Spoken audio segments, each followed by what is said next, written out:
है, भूखा है, थका हारा है, किसारे मुफस्सल से किरात होगी, हल्की किरात होगी, अल्हम्दुलिल्लाह रब्बिल आलमीन, हल्की लेकिन बुलंद आवाज से। अब मगरिबात बुलंद आवाज से किरात, अल्हम्दुलिल्लाह रब्बिल आलमीन। ये बुलंद आवाज से किरात क्यों हो रही है? ये इसीलिए तो है कि ताकि जिसने मकतब में कुरान नहीं पढ़ा है, मकतब में कुरान नहीं पढ़ा है, वो बुलंद आवाज से इमाम की किरात सुन करके कुरान याद कर ले। अब रात भर सोया, रात भर सो लिया, थकावट दूर हो गई, थकावट दूर हो गई, फजर की नमाज में आ रहा है तो इमाम साहब फिर बुलंद आवाज से पढ़ेंगे अल्हम्दुलिल्लाह रब्बिल आलमीन अर्रहमानिर रहीम, अल्हम्दुलिल्लाह रब्बिल आलमीन अर्रहमानिर रहीम मालिक यौमिद्दीन। सूरत भी बुलंद आवाज से। ये क्यों?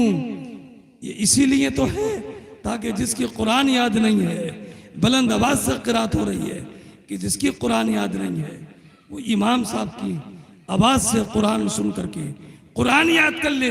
फजर की नमाज में कुरान बुलंद आवाज से पढ़ा जा रहा है ताकि सुनने का सवाब भी मिल जाए, और जिसे कुरान याद नहीं है वो इमाम से सुन करके कुरान याद भी कर ले। अब आप बताओ, फजर की नमाज में बुलंद आवाज से, मगरिब की नमाज में बुलंद आवाज से, इशा की नमाज में बुलंद आवाज से, फजर की नमाज में बुलंद आवाज से, हर रोज हर रोज हर रोज तीन नमाज में, दो रकत में बुलंद आवाज से कुरान। क्या सुनने के बाद कुरान याद नहीं होगा? हम कुछ ऐसे लोग हैं जो हफ्ते भर जंगलों में रहते हैं, पहाड़ों में रहते हैं, और कुछ लोग आबादी में रहकर जंगल में रहते हैं, जुमे की नमाज में आते हैं, और दिनों में तो दिन की नमाज में आहिस्ता किरात होती है, जुमे की नमाज में बुलंद आवाज से होती है, ताकि जो जंगल में रहने वाले जुमे के दिन अपनी आबादी में आते हैं उनके लिए जुमे की नमाज में बुलंद आवाज से किरात हो रही है। किस लिए हो रही है? ताकि जुमे की नमाज में आने वाले जो एक हफ्ता जंगलों में रहते हैं, जो जुमे की नमाज में आए, इमाम की जुबानी बुलंद आवाज से कुरान सुने भी और सुनकर याद भी कर लें। क्यों हो रही है? ताकि वो कुरान याद करने से महरूम न रह जाए। और कुछ ऐसे लोग होते हैं जो साल भर के बाद अपनी आबादी में आते हैं, ईद के दिन आते हैं, उनके ईद की नमाज में इमाम साहब आहिस्ता नहीं पढ़ते हैं, बुलंद आवाज से पढ़ते हैं। ये बुलंद आवाज से किरात किस लिए हो रही है?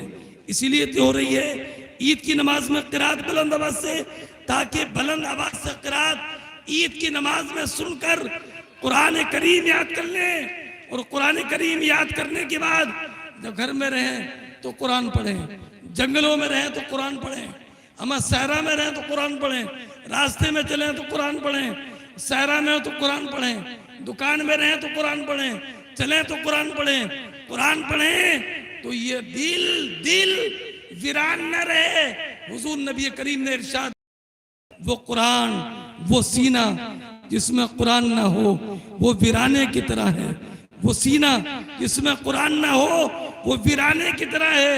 हुजूर नबी करीम ने इरशाद फरमाया, सीनों को, दिलों को जंग लगती है।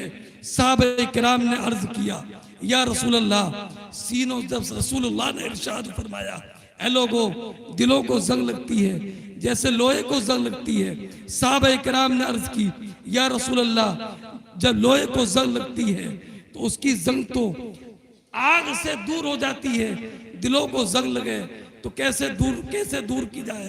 तो हुजूर ने इरशाद फरमाया, दिलों की जंग दूर करने के दो तरीके हैं। एक तरीका कुरान करीम पढ़ो, दूसरा तरीका मौत को कसरत से याद करो। ऐ लोगों, दिलों की जंग दूर करने के इन तरीकों पर अमल करो। कुरान, मौत को याद करो, और मौत को याद करो, और कुरान करीम को कसरत से तिलावत करो।